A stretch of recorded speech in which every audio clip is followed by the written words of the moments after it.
ETF index mutual funds నేర్చుకుని stock మార్కెట్లో రాణించాలనుకుంటున్నారా? వెంటనే ఈ నెంబర్కి కాల్ చేయండి.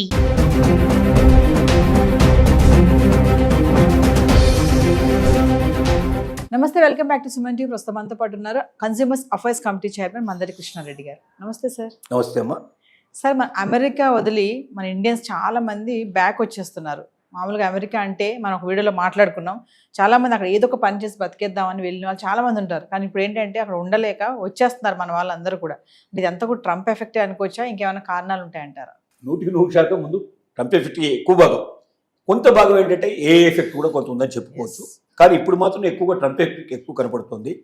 ట్రంప్ చేసిన పని ఏమిటంటే, అసలు గ్రీన్ కార్డు హోల్డర్స్ను కూడా నువ్వు అమెరికన్ సిటిజన్ కావు, నిన్ను ఎప్పుడంటే అప్పుడు పంపించడానికి మాకు హక్కు ఉంది, ఏ చిన్న తప్పు జరిగినా చిన్న పొరపాటు జరిగినా నిన్ను వెంటనే వీసా క్యాన్సిల్ చేసి పంపిస్తామని చెప్పి బెదిరించడం అనేది ఒక పెద్దగా చెప్పింది. రెండవది, ఎక్కడైతే ఉద్యోగస్తులు ఇంతకుముందు మనకు అక్కడ మన వాళ్ళు జాబ్స్ చేస్తున్నారు, ఈ జాబ్స్ చేసేటువంటి వాళ్ళలో ఎక్కువ మంది ఏంటంటే ఏ పెట్రోల్ బంకులలో లేకపోయినట్టు వాళ్ళు హోటల్స్లోనో లేకపోతే డెలివరీ బాయ్స్ లాగానో ఇట్లా పనిచేసే వాళ్ళు ఎక్కువ ఉన్నారు.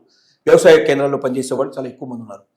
వీళ్ళు గతంలో ఏం చేసేవాళ్ళు అంటే ఎక్కువ గంటలు పనిచేసేవాళ్ళు. వీళ్ళకి అన్ని గంటలు పనిచేయడానికి రైట్ లేదు. అక్కడ అమెరికన్ చట్టాల ప్రకారంగా లిమిటెడ్ అవర్స్ మాత్రమే పనిచేయాలి అనేది ఉంది. వాళ్ళకి జీతం కూడా ఎక్కువ ఇస్తున్నట్టుగా చూపించాల్సిన అవసరం ఉంది.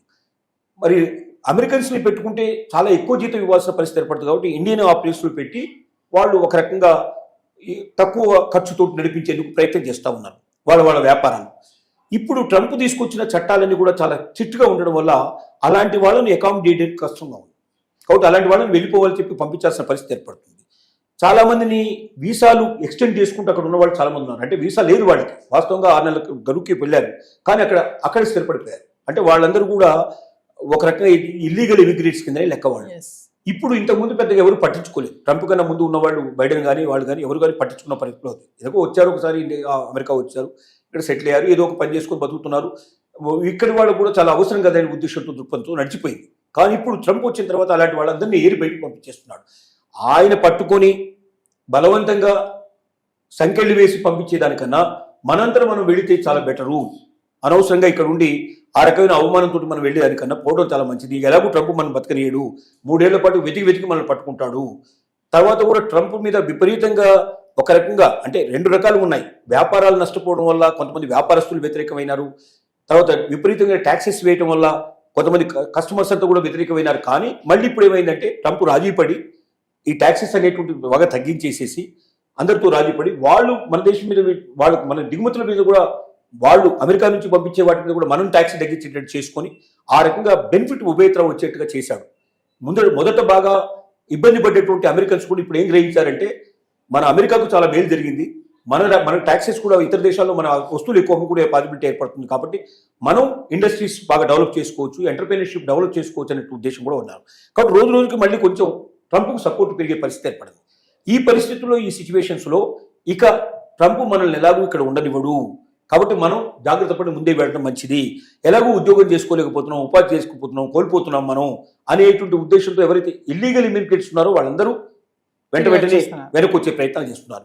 ఈవెన్ ఏ ఎఫెక్ట్ కూడా ఉండడం వల్ల ట్రంప్ కాకుండా ఆర్టిఫిషియల్ ఇంటెలిజెన్స్ కూడా కొంత పని చేస్తుంది. ఎందుకంటే ఇప్పుడు మనం చూస్తున్నాం అక్కడ మనిషి చేసే పనిని అది చేస్తుంది. ముఖ్యంగా భారతీయులు ఎందుకు కోరుకుంటున్నారంటే భారతీయుల్లో లీడర్షిప్ ఉంది, భారతీయులు ఎగ్జిక్యూటివ్ చేసేటువంటి అవకాశం ఉంది. ఇప్పుడు మనం చూస్తే పెద్ద పెద్ద కంపెనీలందరికీ భారతదేశం నుంచి వెళ్ళిన వాళ్ళు, ముఖ్యంగా సౌత్ ఇండియా నుంచి వెళ్ళిన వాళ్ళు హెడ్స్గా ఉన్నారు. పెద్ద పెద్ద కంపెనీస్కి అందరికీ మనకు మైక్రోసాఫ్ట్ చూసినా లేకపోతే ఇంకోటి చూసినా ప్రతి కంపెనీకి మన వాళ్ళు హెడ్స్గా ఉన్నారు. అంటే ఒక పెద్ద ఆర్గనైజేషన్ నడపగలిగేంత లీడర్షిప్ క్వాలిటీస్ మన దగ్గర ఉన్నాయి. కానీ ఏ వచ్చిన తర్వాత ఎవడు నడపాల్సిన అవసరం లేదు, ఏ నడుపుతుంది కావాలంటే అనేటువంటి పరిస్థితులు ఏర్పడిన తర్వాత అలాంటి వాళ్ళకు కూడా భయం పట్టుకుంది. కాబట్టి చాలామంది ఇంకోటి ఏమైందంటే ఇతర దేశాల్లో ఎవరైతే వచ్చి అక్కడ కంపెనీస్ నడపాల్సున్నారో వీసాలన్నీ ఆపేయటం వల్ల కంపెనీ ఎక్స్పాన్షన్ ఆగిపోయింది. బయట వాళ్ళు ఎవరు ఎక్స్పాన్షన్ వాళ్ళు చేసుకోవడానికి పాసిబిలిటీ లేకపోయిన పరిస్థితి ఏర్పడింది. దాని ఎఫెక్ట్ కూడా చాలా పడింది. దాని ఎఫెక్ట్ పట్టడం వల్ల కూడా అక్కడ ఉన్నటువంటి కంపెనీలు రన్ చేయాలంటే కొత్త వాళ్ళని పంపిస్తే కానీ అది ఇంకా బాగా ఎక్స్పాండ్ చేసే అవకాశం ఉంది. ఉన్న ఎక్స్పాన్షన్ సరిపోవడం లేదు. అలాంటి పరిస్థితులు ఏంటంటే కొంతమందిని విత్డ్రా చేసేసి ఇండియాకు పిలిపించేటువంటి ప్రయత్నం కూడా కొంత కంపెనీలు చేస్తున్నాయి.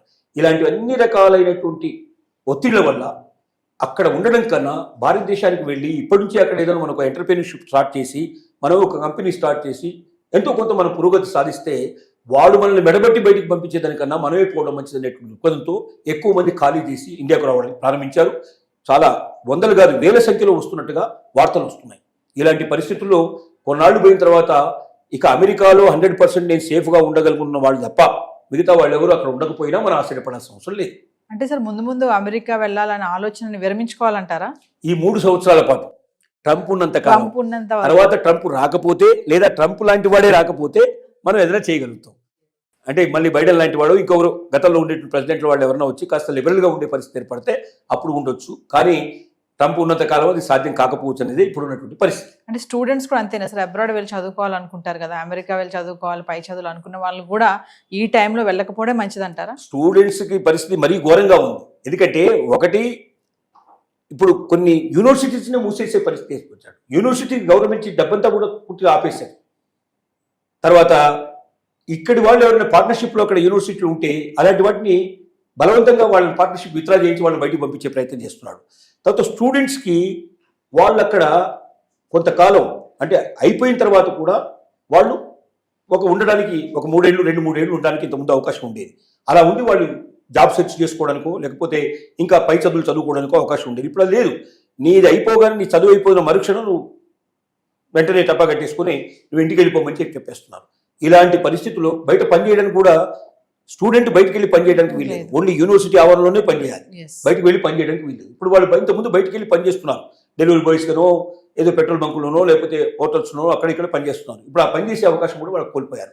అంటే ఇంటి దగ్గర నుంచి తెచ్చుకొని ఇక్కడ తింటే తప్ప బతకలేని పరిస్థితి. చాలా మంది ఏంటంటే మనకు ఎంత ఖర్చు కావాలో ఎంత అక్కడికి రావడానికి కావాల్సినటువంటి దాంతో వరకు మనం ఏదో దీంట్లో తీసుకొని బ్యాంకులోనో అదో తీసుకొని మిడిల్ క్లాస్ వాళ్ళంతా అక్కడికి చేరారు.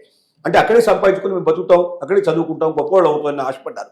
ఇప్పుడు ఇండియా నుంచి డబ్బు వస్తే తప్ప బతకలేని పరిస్థితి ఏర్పడేసరికల్లా ఇండియా నుంచి పంపించగలిగే ఫ్యామిలీస్ కూడా చాలా తక్కువ ఉన్నాయి.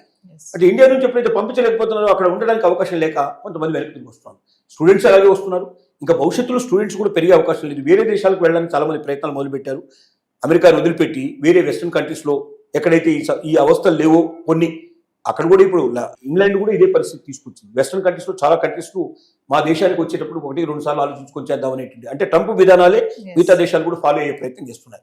కాబట్టి అన్నిటికన్నా బెస్ట్ ఏంటంటే మన మాతృదేశం, మన దేశంలోనే మనం అవకాశాలు వెతుక్కోవచ్చు. దమ్మున్న వాడికి, శక్తి ఉన్న వాడికి ఈ దేశం వదిలిపెట్టాల్సిన అవసరం లేదు. మన శక్తి సామర్థ్యాలు ఇక్కడే చూపించుకొని ఇక్కడే ఎదుగుదాం అనేటువంటి నిర్ణయానికి ఎక్కువ మంది రావడానికి అవకాశాలు పరిస్థితులు ఏర్పడుతున్నాయి. Thank you.